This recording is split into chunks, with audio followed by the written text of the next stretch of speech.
I'm Richard Lewis reporting for cadre.org. I'm here in the second full day of DreamHack Summer 2013.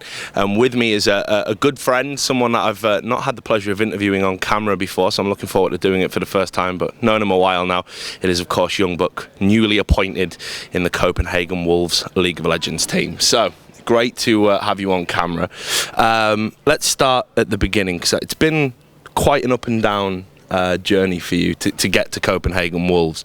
I think, you know, if we go back, say, 12 months, you were in a very prominent position, like, as an individual.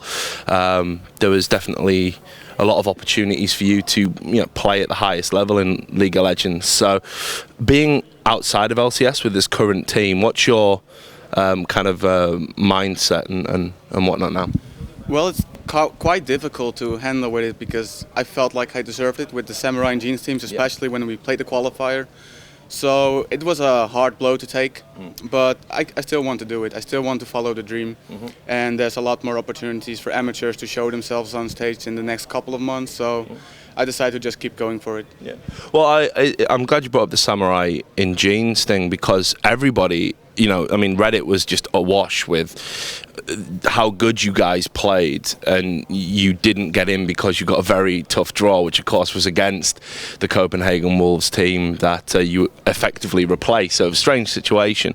Do you feel if you'd played any other team in that bracket, that team would have ended up in LCS?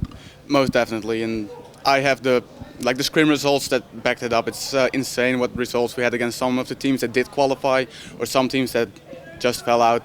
The results it was insane. We didn't think we would drop a map to any other team there. So just bad luck, really? Yeah, very bad luck. What was the situation with Ninjas in Pyjamas at that time? Because I know, obviously, you know, it's a great lineup. It was a great lineup on paper, and there was a lot of interest. Calling yourself Samurai in Jeans, everyone thought a deal with Ninjas in Pyjamas had been done. So, what was the agreement at that time? They told us they were looking for a team to represent them in the LCS, and they came to us. They told us they would have a boot camp for us. So eventually we had to play a tournament to qualify, and we had to make a team name. And I just came up with the Samurai and Jeans on the fly. So it wasn't necessarily as part of an agreement, like a little kind of hint that you might be joining them. It was just something that you just sort of came up with. Exactly, just a play of words, pretty much. All right, so let's talk about moving from being in Pride FC, which we know I got to announce that. Thank you very much, Joey. And kind of finding yourself in Copenhagen Wolves. Again, the team on paper looked great. Was there a lot of interest? Not as much as we expected, but there was also a lot of short notice things going on with DreamHack, and the moment we started looking for organizations, and I think a lot of organizations were even scared for us because we have so many big names. They would expect us to want a lot of money and such. Yeah.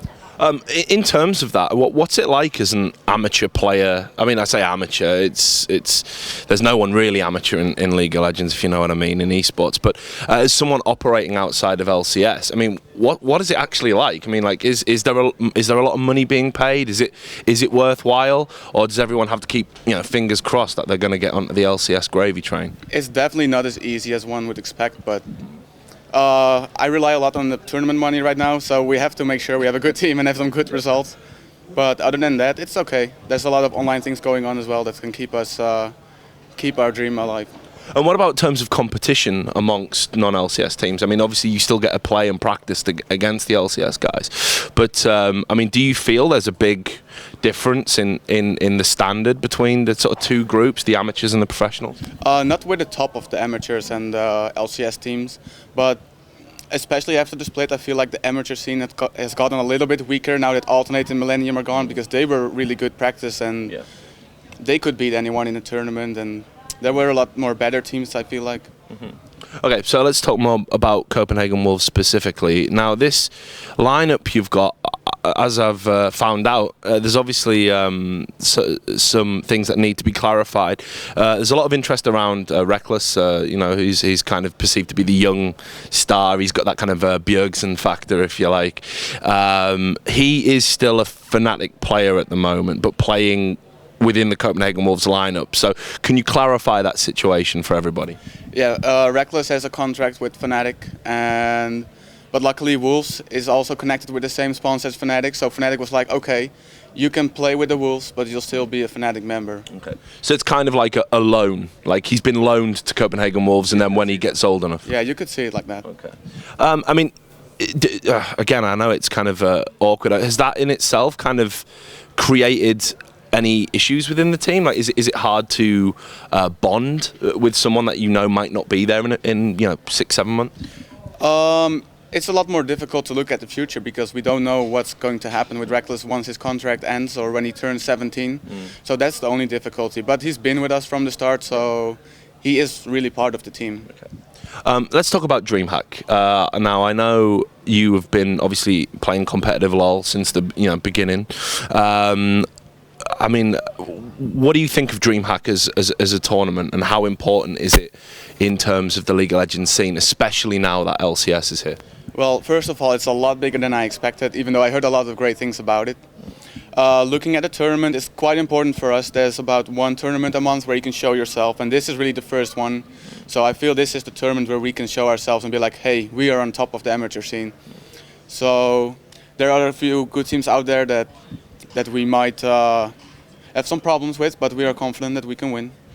Yeah, I mean, looking at the competition, it's interesting. It might look like a weak field in terms of the names. People might not be familiar with some of the teams, but there's actually a lot of really good players in some of those kind of mixed teams that have been put together. Is there anyone here that you think, apart from yourselves, people should be watching out for? Yeah, in the other group you have Heimerdinger's Colossi. They've been doing very well in the amateur scene, and they have two of the former Samurai and Jeans players, so it's going to be fun if we meet them. Is there any ill feeling, like any hard feelings between you and the former, Samurai and Jeans players who left? Because obviously you've both kind of gone on to different things. I think you've kind of got the better deal from what I know. I mean, but are you all still friends? From my side, everything is okay.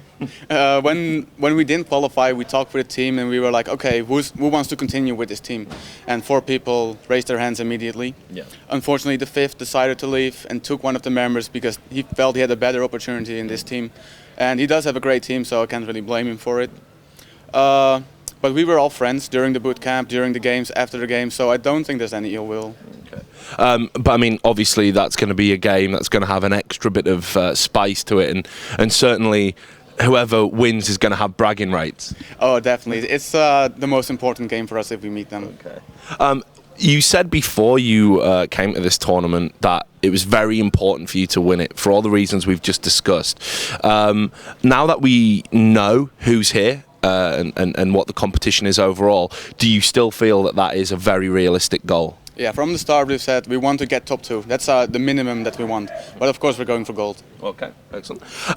Just a few more sort of questions as well about the future for Copenhagen Wolves. I know obviously the organisation's got very big plans. It's become a very prominent organisation in Europe. So what is the LoL team going to be doing? Where are we going to see you? I mean, have you made any kind of plans for the future? Well, we're starting off at DreamHack right here, and then we're going to prepare for Gfinity in London next month. We also heard there's a tournament in August, IEM or Gamescom, so that's where you'll see us then as well. Okay. But we do have some plans. We saw the groups actually for Gfinity. They got announced. It might be a little bit stronger than the competition here. I guess that's debatable. Have you seen the groups yet? I have not. Right. Well, they've been announced, so you should check it out. But again, I can't really ask you. I was going to say, is that going to be a tournament that you think you guys are going to be capable of winning? It's going to be a little bit more difficult. There's a lot more teams with veterans in it, with a lot more experience than in DreamHack.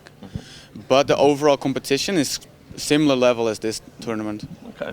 So I guess we'll have to see how you do here. Yeah. And just as a final sort of question, I know that what you've been trying to achieve for a long time is to kind of get this stable team together. We've always been talking about it, how you guys want to be, at the very top of European League of Legends. Now, when you look at the guys that are currently playing at the top of LCS, I mean, is there anybody that you feel, in your position especially as a top laner, is there anyone that you feel maybe has like this overinflated kind of reputation, like a player who perhaps has a big reputation, enjoys all the status, but doesn't quite deserve it, like that, you know, a player that you could easily replace? Because I know you're very confident in your play style.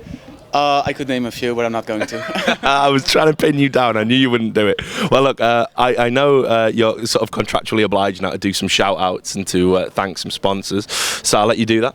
Yeah, I would like to do a shout-out to Steel Series, Complet and Adidas. They've been really great for us, and without them we wouldn't be here. So special thanks to them. Okay, well, look, Joe, it's great to finally interview you. All the best for the tournament. I'm sure you will be in the final. I'm very confident of that. To all the people out there at cadred.org, do stay tuned to the website. We're going to have more interviews like this one from here at DreamHack Summer 2013.